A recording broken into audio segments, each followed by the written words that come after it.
Hi, எல்லாம் எப்படி இருக்கீங்க?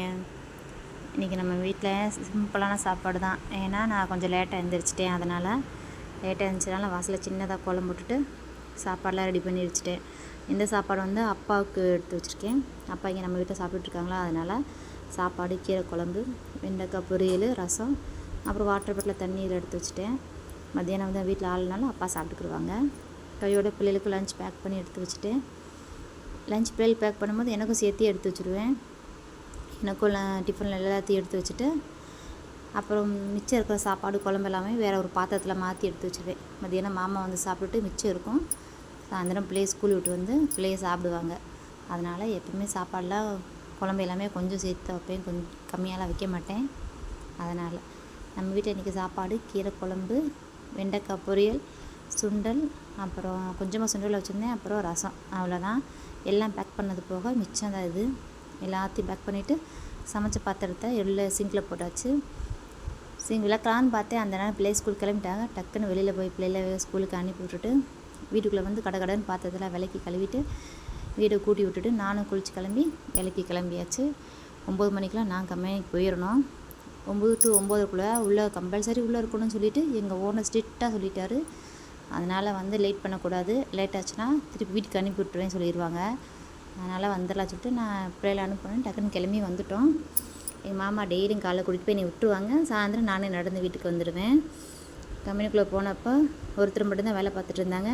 டைம் பார்த்திங்கன்னா 9:10. போன உடனே கையெழுத்து போட்டுட்டு என்னோடய மிஷின்கிட்ட போயிட்டேன். மிஷினில் போய் ஸ்டூலெல்லாம் துடைச்சிட்டு, டேபிள்லாம் ரொம்ப டஸ்ட்டாக இருக்கும்.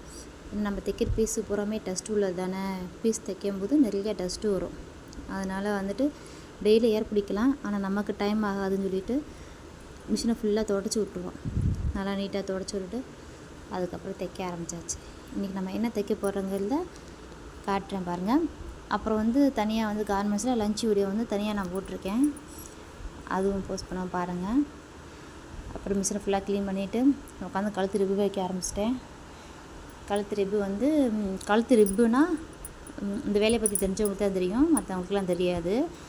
கழுத்து ரிப்புனா நம்ம டிஷர்ட் போடும்போது கழுத்து ஒட்டி பட்டையாக ஒரு துணி வரும் பார்த்தீங்களா, அதுதான் கழுத்து ரிப்பு. அதை இப்படி தான் வைப்போம். பாருங்கள், அது எப்படி வைக்கணுன்றது தெரியாதுல்ல ஒரு சில பேத்துக்கு, அதனால் சொல்கிறேன். கழுத்து ரிப்பு வச்சுட்டு அதை உங்களுக்கு திருப்பி காட்டுறேன் பாருங்கள். கச்சின்னு நல்லா அழகாக நிற்கும். அப்படி தான் வைக்கணும்.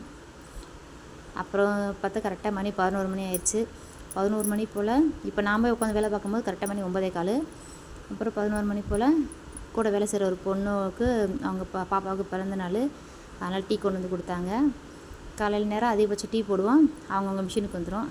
ஈவினிங் டீ போடும்போது போட்டு வைக்கிற இடத்துல போய் எடுத்து குடிச்சுக்கிடுவோம். வேலை விட்டுட்டு நானும் வந்துட்டு அதுக்கப்புறம் வீட்டுக்கு வந்தோடனே பார்த்தா கரெக்டாக அந்த டைம் தான் வருவேன். நான் 5:45 தான் வீட்டுக்கு வருவேன். குழந்தையெல்லாம் அப்போ தான் ஸ்கூல்லேருந்து வருவாங்க. பிள்ளைங்க வந்த உடனேவும் பாப்பா வரும்போது பார்த்திங்கன்னா கரெக்டாக மணி 5:45 வந்துட்டு அவங்களும் குளித்து கிளம்பி கரெக்டாக 6:15 வந்துட்டு டியூஷனில் கொண்டு போய் விட்டுட்டேன். 6:15 டியூஷன் விட்டுட்டு அப்புறம் பாப்பா வந்து 9 மணிக்கு தான் வருவாங்க. வரும்போது அப்புறம் பாப்பா கொஞ்சம் தூரம் நடந்து வந்தால் அப்புறம் என்னை தூக்கிட்டு போங்கப்பா நான் அவங்க அப்பாட்ட சொல்லவும் அந்த பாசமலர்களை பார்க்கலான்னு சொல்லிட்டு தூக்கிட்டு வந்தோம். இந்த கேப்பில் இடையில நான் வெளியில் போயிருந்தேன். தென்னங்குருத்து வாங்கிட்டு வந்தோம். அதெல்லாம் சேர்ந்து உட்காந்து சாப்பிட்டுட்டு இருந்தோம். வீடியோ பிடிச்சிருந்தா லைக் பண்ணுங்கள்.